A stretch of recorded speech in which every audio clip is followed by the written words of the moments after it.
kandi ari amadini n'antikristo ko ntabwo anejeje Imana n'ubundi ahubwo ugasanga kugira ngo bababare ahubwo barishimye abishimye ni bande bari uburyo bubiri hari abishimye uko bumva yuko basigaye bonyine mu rubuga hari ibyo abantu batajya bumva buriya hari amadini adakorwaho kuko niyo ategeka isi Kiliziya Gatolika ni imwe itegeka isi yose umuyobozi wabo ari ku rwego rukomeye cyane rw'ikirenga mu butware batwara isi ntose wamukuraho cyangwa niwe wagukuraho Ubuyisilamu ninde wabukuraho hagomba gukorwa ibintu birindwi bikurikira cyambere guhirika za leta zose zijyanye n'umurongo uboneye abaturage kandi basigaraho n'ubu ntacyo bazakora nta nicyo bazateza imbere nta nubwo bazunguka abayoboke cyangwa n'icyo bazunguka ba bantu bose ahubwo bazagwa none ubu ngubu umuntu arahagurutse aravuze ati abapasiteri n'abatekamutwe dore igihe bakatwibiye batwara ibyacumi byacu batwara amaturo reka turebe nabo ko bagende basonze umuntu atangiye kubwira ati pasitoro cyangwa undi muntu bivuze iki se buriya n'iki kiri mutwe wa muntu muramurebamo ngo uriya muntu nta kamaro afite n'iki twiyobokamana kivuyeho n'aba kivuyeho ubu rero abantu bagiye kwangirika kurushaho gusenga everyday gusenga buri munsi nusenga uzanesha nunanigwa gusenga uzaneshwa senga kakwihebura kandi reka kurira yayindi yatura rataro bijyanyene reka kwihebura kandi reka kurira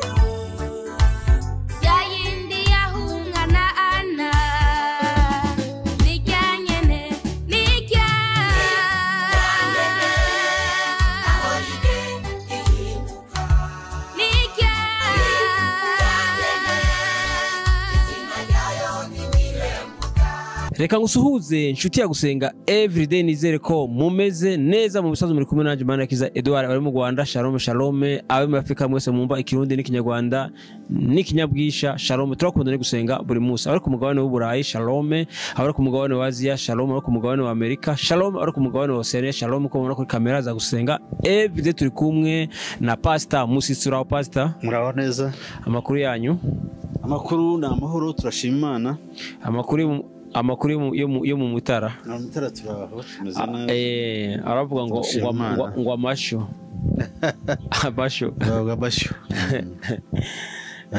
none sipaze kutatuzaniye amata kandi amata nka zaratetse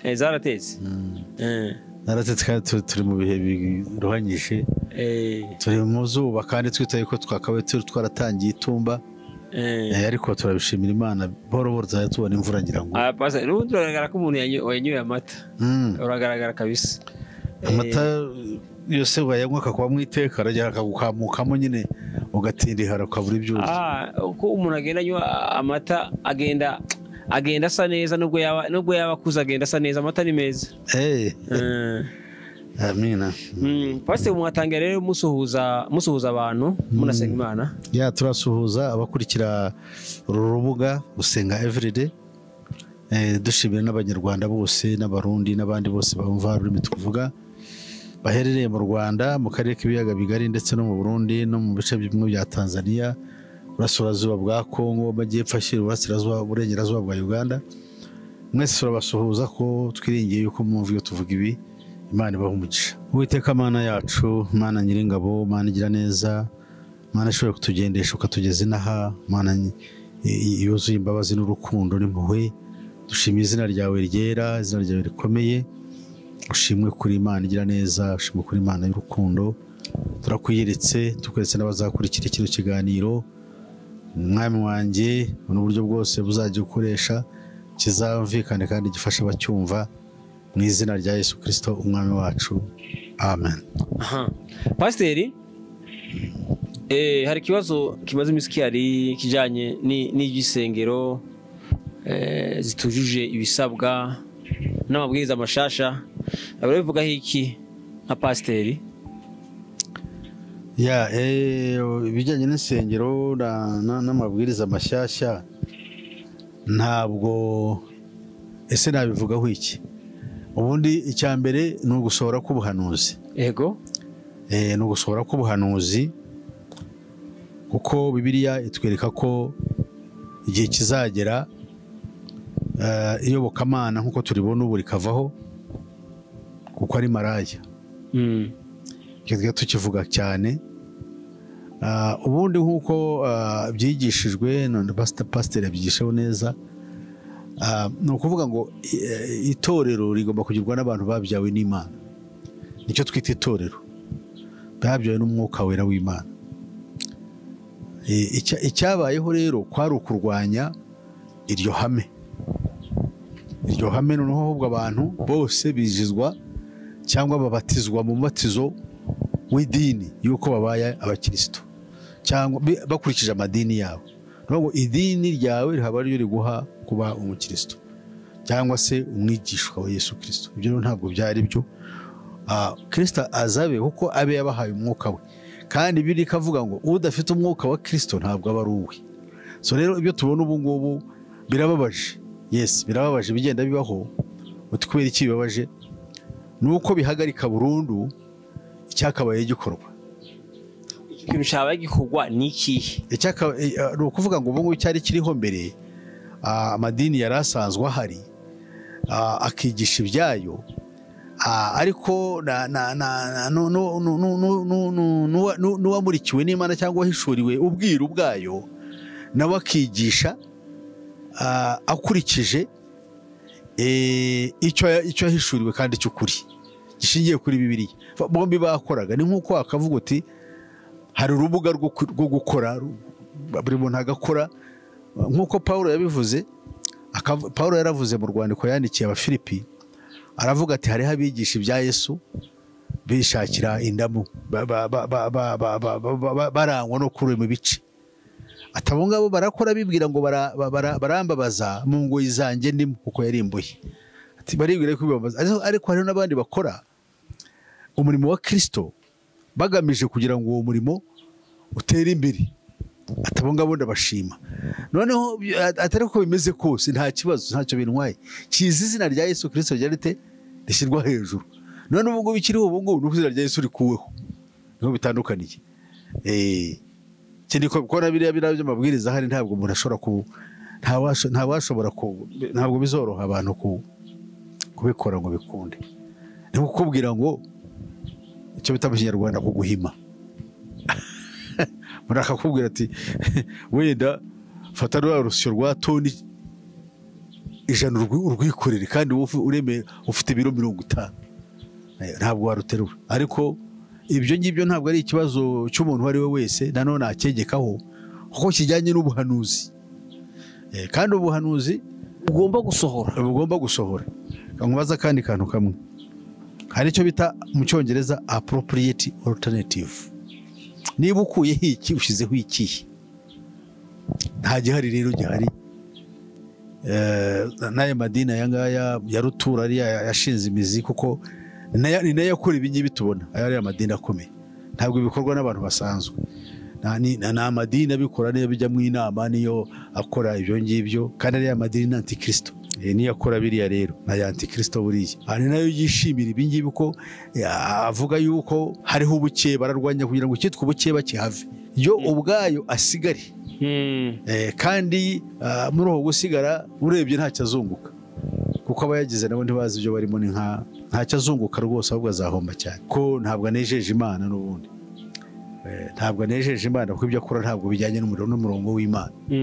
Cya kintu wari uvuze ngo hari icyo badakora bagomba gukora, nicyo ngomba none abantu bateze amatwi bumva icyo bagomba gukora ariko badakora. Abahe wari uvuze ati nta n'icyo byishe, aya mato bakora uti hari ibyo badakora. No, icyo tuvuga ni uko batagaburaga ibya Kristo uko bikwiriye. Yego. Kuko ibya Kristo kubigabura fundamentally ntabwo bihata abantu. Simvuze ngo bare mu muntu bo bafite ubushobozi buhindura umuntu umwana w'Imana, kuko nta mbaraga z'Imana bafite. Oya, kuko ntabwo ari cyo twahawe twese. Yego.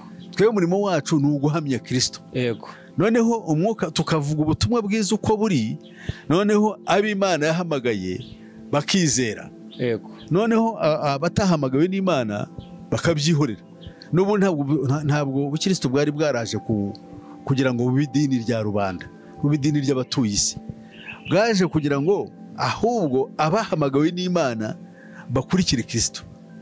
Yesu yabwiye Abayuda, kandi bose bari bene Aburahamu, aravuga ati mwebwe impamvu ibyo mvuga impamvu mutabyumva nuko mutari abanjye. Atari ko abanjye ibyo mvuga barabyumva. ubwo rero niyo mpamvu nabwo ubu niko bimeze. Abatari abakristo ntabwo ari abe koko, bakurikira cyangwa barakora ibyabo bashaka. Noneho amadini icyo yakoze ni uko yashatse kwigarurira abantu bose abashyire mu gatebo kamwe bitwa ngo amadini. Noneho bikaza ko bigeze aho bigera aha ngaha bikaba biro bishwanyuka, ahubwo ugasanga kugira ngo bababare ahubwo barishimye. Abishimye ni bande? Bari uburyo bubiri. Yego, hari abishimye uko bumva yuko basigaye bonyine mu rubuga, kuko ibisabwa bazanabikora cyangwa se nta n'uwana bakuraho ga. Hari ibyo abantu batajya bumva, buriya hari amadini adakorwaho kuko niyo ategeka isi, wayakoraho se uyakoraho nkandi, ntabwo byakunda. Nk'ubu ngubu for example, Kiliziya Gatolika ni imwe itegeka isi yose, umuyobozi wabo ari ku rwego rukomeye cyane rw'ikirenga mu butware batwara isi.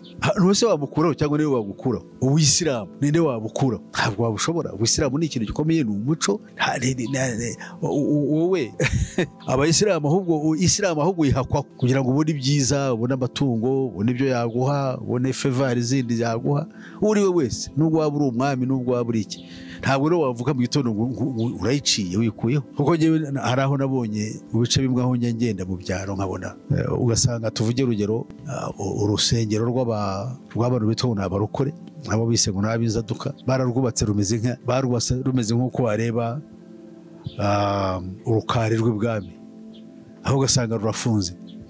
Aho ukajya muri dini kuko rikomeye ugasanga n'intebe zaho kuzinjiramo no kwinjiramo kubera ubushyuhe ugasinzira. Narahageze ahantu nko kuri paruwasi imwe ntari buvuge, numirwa, ariko najya hano ugasanga abandi bakoze ibintu n'ubusitani n'ibiki, aho ati ntabwo bakora. Ibyo rero byose tuba tubireba, harimo amayeri menshi no gukora kwa Satani. Ntabwo washobora kuvuga ngo biriya bazabikurikiza ibyo byose bivugwa. Hari abo bazagera bavuge bati bariya baremerewe, wagenda ukavuga kuki bariya bemewe, kuki aba mutabemewe, urinde se wajya guca urubanza. Ni ibintu tuba tureba, tuba tuzi aho bituruka n'ababiri inyuma n'ikigamijwe. Kigamijwe ni iki se? Kigamijwe buriya ni ugukuraho iyobokamana nk'uko turibona uko, hakajyaho ikintu cyitwa igishushanyo gisengwa. Ariko nibuka mu gihe twakoze kera nubwo bitaraba wigeze ubivugaho kuri aya mahano z'aya matora agiye kuvaho, hagiye kuba ikindi kintu, ndabyibuka. Yes, amatora agomba kuvaho kuko hari gahunda yateganyijwe kera, yanditse kuri urupapuro ushaka kukwereka. Hari icyo twita intego nkuru ya Antikristo anyuze mu mushinga we wa Illuminati. Illuminati ifite n'itegeko isi, ifite gahunda yo gushyira byose ku murongo uko ibishaka. Dukurikije uwitwaga John Robinson mu gitabo cye yise Proofs of a Conspiracy, Proofs of a Conspiracy, kandi twifashishije amakuru dukura mu gitabo cyanditswe n'uwitwaga The Griffins cyitwa The Fourth Reich of the Rich, aho agaragariza umugambi witwa Adam Johannes Weishaupt wo yise World Revolution. Hagomba gukorwa ibintu 7 bikurikira. Cya mbere, guhirika za leta zose zijyanye n'umurongo uboneye abaturage. Usibye n'ibi ngibyo tuvuga by'amadini, na za leta ziri mu kaga, icyo bita national sovereignty, ubwigenge bw'ibihugu nabo bwateguriwe akabwo kaga. Ubu turimo turarira tuvuga ngo amadini, no, even the governments na za leta n'ubwigenge bw'ibihugu bugomba gukorwa. Niba abantu batari bayibona bari hafi kubibona, kuko n'ubu urabibona. Ubona hari ibihugu ngo byitwa bya rutura, ukumva ngo umuntu umwe arategeka, yategetse ngo ibindi bibe abantu bose bagakoma mu mashyi. Urugero ni nk'uko ureba Putin, ni ikigenge mu isi. Nk'uko ureba ninde wundi umeze nka Trump ibyo akora, mwebwe mbakopiye imfashanyo, mwebwe nkoze iki, amafaranga najyaga ntanga ndayahagaritse, noneho bikagira ingaruka ku isi yose. Ibyo ni bikugaragariza yuko n'ibyo twita ibihugu byigenga mu by'ukuri ari nk'udushushanyo turaho. Hakabaho igihugu bakubwira ngo kirane failed state, ni igihugu gifite leta, kirigenga, gifite n'imipaka, ariko ntikiriho kubera umwiryane cyatejwe, sibyo? Ariko pasi hari ibintu genda uvuga duhe tubibona. Nibuka dukorana ikiganiro kera wigeze uvuga ngo nubona Trump atsinzwe muzitegurire isi izabiguye mu kaga gakomeye. Ndabyibuka. Aha, warakoze. Hari abadakurikira rero nk'uko bavuga ibintu babyumve bakabisigaho, ahubwo ejo ugasanga bagiye kuraguza. Ubundi ari gihe ibintu bigera bivugwa hano bitambuka, abantu bakibaza ngo ni gutera waraza, kandi ibi bintu biri seriye. No, ni ibintu bikomeye. Dore aha ngaha iyo numero ya mbere urayumva, numero ya kabiri kwambura abatuye isi umutungo wabo bwite. Yego. Abatuye isi bagomba igihe kiri hafi kugera, nta nubwo bashobora kurenga, barateganya yuko mu mwaka w'2030 nibura byazaba byagezweho. Abantu kutagira ubutaka, kutagira ubutunzi, kutagira amatungo, abantu bose bakaba utarutana bagashyirwa ahantu hamwe, kuko hari gahunda yo kugarura komunisme. Ariko komunisme ariko ikomeye, komunisme nawe ubyumva, hari no kuvuga ibintu ugasanga abantu benshi bamwe ntibabyumva ibyo ari byo, cyane cyane abantu b'iki gihe babyirutse muri iyi myaka nka 30 ishize ntabwo bazi komunisme icyo ari cyo. So komunisme igomba kugaruka, ikaba ariyo politike mu bukungu, mu mibereho y'abantu, ndetse no muri politike igomba gutegeka isi, hategeka system itegeka isi, guverinoma itegeka isi. Niyo mpamvu ahangaha icyo bita icya gatatu cyitwa gikurikiraho cyitwa ngo gukuraho icyiswe umurage cyose. Ntacyo umurage uvuga uti kigiye komora ubutaka n'ubw'iwacu, iyi nzu ni iy'iwacu, ibintu umutungo no kamere yacu, ubutaka basogokuru basigiye. No, ibyo bigenda bisibwa bikuraho imitima y'abantu, kugira ngo abantu bazisange ari abantu b'abaturage b'isi gusa, bari abaturage b'isi ariko bameze nk'amatungo kuri iyo si, badafite none bazaba ari abaturage b'isi ariko batanezerewe, bitoye ko banezerewe kuko basibwe mu mitwe yabo, babona yuko ntacyo birengeje. Ariko kwa rya shema ry'umuntu bawugenda uyu runaka nduyu bunaka, igihugu cyanjye niki, bigomba kuvamo. Niyo mpamvu kugira ngo ibyo bishoboke, ngo bagomba gukora icyo bita gusiba mu mitwe y'abantu bose umutima wo gukunda ibihugu bakomokamo, ibyo bita nationalisme. Bo bazinutse igihugu bavukamo ntabwo bakishimiye, n'ubu byaratangiye. Wewe ushobora kuba uraha, uri umurundi, uri umunyarwanda, ugasanga uraca ibiziri kujya kuba muri Amerika, cyangwa usanga urabeshya kugira ngo ujye i Burayi, nuhagera kandi uhamara igihe bakwita umwenegihugu, ufate pasiporo yawe, ndetse n'ibikunda wisibemo n'abana bawe aho waturutse. Ibi byaratangiye, bagenda babitangira buhoro kandi mu bwenge kandi mu buhanga buhanitse. Icya gatanu ni ugukuraho iyobokamana nk'uko riteye uburyose. Buriya turareba iyobokamana ubu ngubu ririmo rirakurwaho, kuba ibibera hano biragenda biba n'ahandi, kandi ubikora n'umwe kandi afite uko abikora, kuko bino bintu byatangiye kera cyane, bagenda babikora buhoro buhoro. N'aba ngabo rero bagenda bavuga ngo ngo bariya bagenda ngo bafite ngo za kiliziya zabo ngo mu mifuka, kandi kuko barahari. Umuntu akaba yaranditswe afite certificate y'itorero, ariko ridafite icyicaro kigaragara, ridafite aho akorera hazwi. Barahari. None se byatewe n'iki?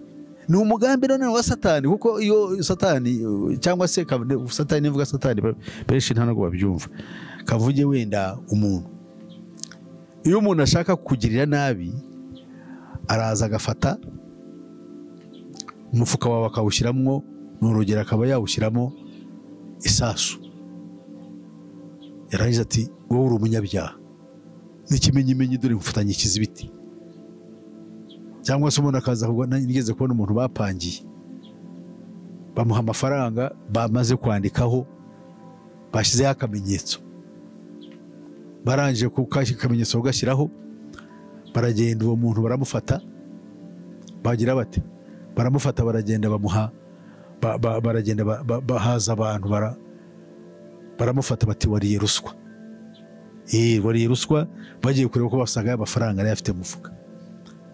Umuntu yaramubeshye arayimuha kugira ngo amubwire uko umuntu avuga ati rwose nkuhaye akantu. Rero umuntu ushobora kuza akubwira ati jewe uyu muntu yankoreye akantu, hari ibyo bita mu Kinyarwanda gusengera. Umuntu yagusengera ati ko wankoreye neza, ati fata agafanta nkaka, ariko akaba ari ifaranga yamaze kwandika minute, akandi akaza agaca inyuma hakohereza abantu bakaza bahagufata. Barangiza ati wariye ruswa, kandi ikimenyetso kikaba gihari. Nibi rero niko bimeze. Satani yarakoze, yagiye arakora ibi ngibi, afata abo bantu bagenda atora, bakagenda mu isi. Cyambere bakagoreka ubutumwa bwiza, icya kabiri bakagenda bakora ibintu nk'ibyo by'amahano, icya gatatu bakagenda kwiyandikisha mu nzego zifite ububasha, ariko batagira, bakabona ibyangombwa byanditse mu papuro ariko badafite ibyicaro cyangwa ibya bindi bavuze n'imishinga bavuze byo bita ngo ni action plan nabyo batabifite bategeze banabikora ariko baragiye babishya nugushaka umuntu umutekinisiye akabikwandikira zakora ibi ariko umutima uzi ngo ntabwo uzabikora. Ibyo rero nibyo ubu ngubu birimo babitwaza bahirikana ayo madini n'ibindi byose, ariko sibo ni gahunda yatangiwe kera Satani yarayikoze. Umuntu akakurega ikintu nawe kigaragara kuko cyabaye open, abantu bose baraza bakijyamo, n'umutekamutwe n'umujura, kandi abo bose bakora ni abakozi ba Satani. Ariko hari na wa wundi ubijyamo afite umutima wo gukora ibyo ngibyo byo mushaka, ashaka no kubikora kandi afite n'ishyaka ryo kugira abwiriza ubutumwa bwiza, ko cyo cy'ingenzi. Noneho bitakunda cyangwa byacu kubiri uburyo bukaba burabonetse bwo guharabika babandi no bose kubashyira mu gatebo kamwe, bose noneho bagashyira mu gatebo kamwe, ariko bajya gusaba ugasanga inyuma yabyo hari abandi babiteguye babiri inyuma, kandi ari nabo bajyanama na za leta bakaziha ubwenge bigomba gukorwa hagamije kugira ngo igihe nikigera babandi ubwabo buke ibyo bita ubuke babiveho babasigareho, kandi basigareho n'ubundi ntacyo bazakora, nta n'icyo bazateza imbere, nta nubwo bazunguka abayoboke. Uzabibona ntabwo bazungu bangutse abayoboke, ahubwo n'iki bazunguka ba bantu bose, ahubwo bazagwa icyo bita kugwa niki, bya bintu bakoraga byari bafashije, bari bamenyereye kubamo, babivemo bibera bapagane, bibera aho ngaho n'ubundi. Kuko umuntu wamaze kuva mu idini runaka bamaze kumukonvensinga kandi bakoresheje Bibiliya akabona ukuri kandi ko kuba guhari, none ubu ngubu aho yasengeragura hakize n'iki byose, azasubira se handi aho yavuye mbere, kandi yaramaze kumenya yuko hariya nta gihari. Icyo turabizi twese. Hari amadini tugiye amadini nabatirijwemo ndi umwana namenye ubwenge, ubu se urajya kurisengeramo kandi nzi ngo baramye ibishushanyo, nta nubona kwinjiramo ni mu kizira. Ubwo rero kubwira umuntu ngo ugende ujye hariya, kereka abapagane nyine basaza batazi ibyo ari byo. Buriya hari abantu b'abapagane bari aho bari mu madini babatijwe, kuko amadini yabahaye iturufu yo kutubona abakristo ariko atari bo, nkuko umuvandimwe yahoze yigisha mu kanya. Umuntu ko umukristo nuko abyarwa mu buryo bw'umwuka, ntabwo ari ikintu idini rimuha. Yes, so no kubera izo mpamvu abantu benshi ntabwo bari bakugisobanukirwa. Noneho umuntu akavuga ngo bari n'abakristo runaka, n'abakristo gatolika, n'abakristo ba kidive, n'abakristo ngo babagirugize rute, n'abapantekote. Yes, ibyo bitirira nibyo nabiryo nabayo madini, ariko ntabwo ari urubyaro rw'Imana, ntabwo ari abakristo. So ibyo rero tukaba ari byo tugomba gutekereza. Abo bantu rero bameze batyo nibakingirwa, ahubwo bazagenda bagire bate, bomongane babe babi. Noneho iki kizakurikiraho abantu bagiye kuzabona ibyitwa ibibi bigiye kuziyongera. Ibyo biziyongera cyane, kuko abantu hariho n'ikindi kibaremwamo. Ubu ngo abantu baragenda bari mu mitwe yuko ibyo batinyaga n'ibyo bubahaga ari baringa. Kubundi hari abantu bategekwaga amadini akabategeka bakabaho, yego ntibazi ukuri, ariko akavuga ati ninkora kiriya ndapfa. Urugero, nabo umuntu yaravuga ati jewe natanga kimwe mu 10 ndagusha ishyano, ko niko yigishijwe, ndagusha ishyano, ibyanjye bizarumba, bizagira bitya. Yaba yagiye gusenga nkuko agasanga haranditse ngo nugera mu nzu y'Imana ujye witonda, wicare neza, wibombaritse. Ahangaha hari Imana, muri za kiliziya usanga banditse ngo nukuri hano ni Imana iri.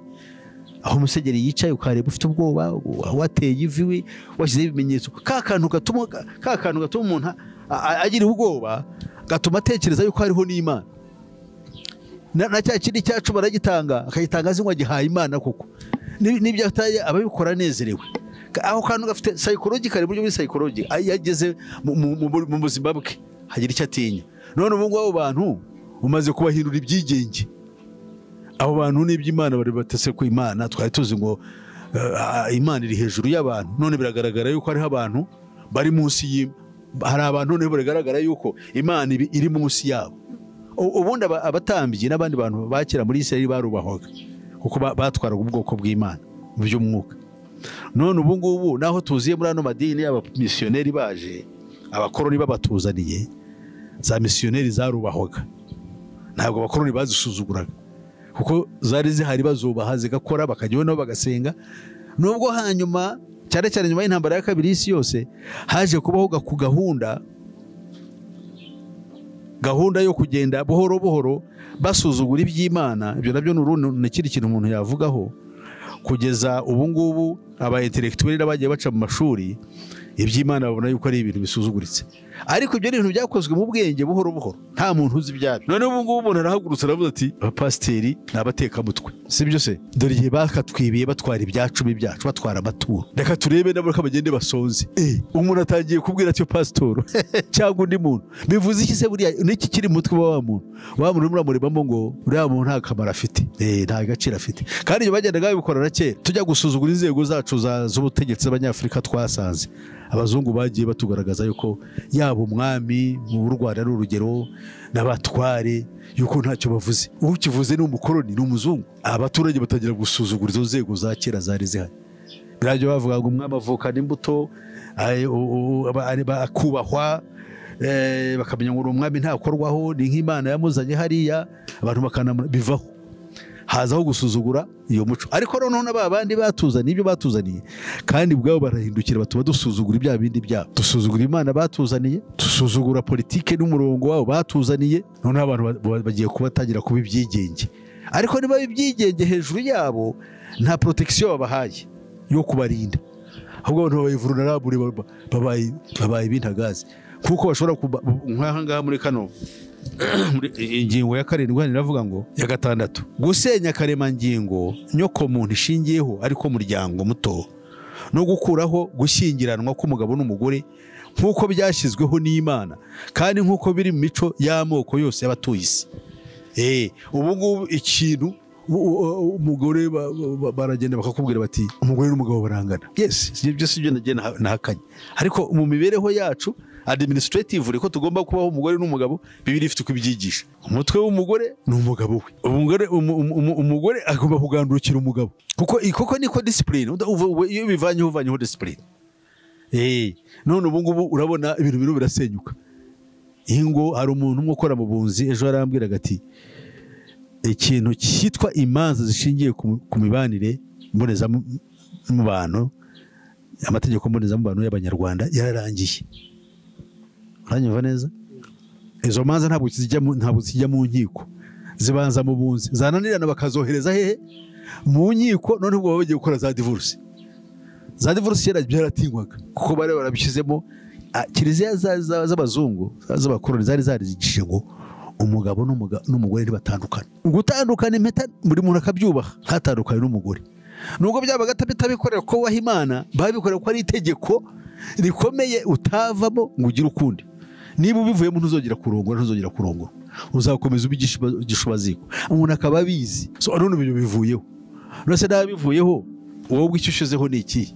Kandi ubwo bikuyeho, ndagira ngo twumvikane neza. Niba nubona bino bibera mu Rwanda, ntabwo biba mu Rwanda honyine, bigira bikwira isi yose, kandi biri mu mugambi wa Illuminati. Muri kino gitabo banditse cyitwa The Fourth Reich of the Rich, ni gahunda yo gushyiraho ubutegetsi bw'isi ngo ariko uri mu maboko y'abakire gusa.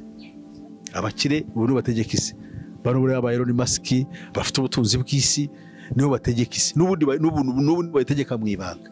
Ariko barashaka no gushyira mu byo bita Fourth Reich, ni ubwami bwa 4 bw'Abaroma bugomba kujyaho. Ubwami bwa mbere bwabayeho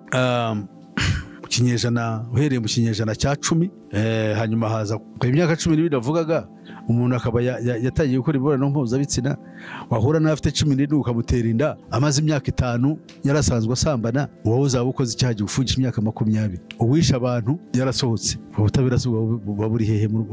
N'ubutabera katubyemera, ariko buteye bute? Ayo mategeko agamije iki? Arafasha sosiyete mu buhe buryo?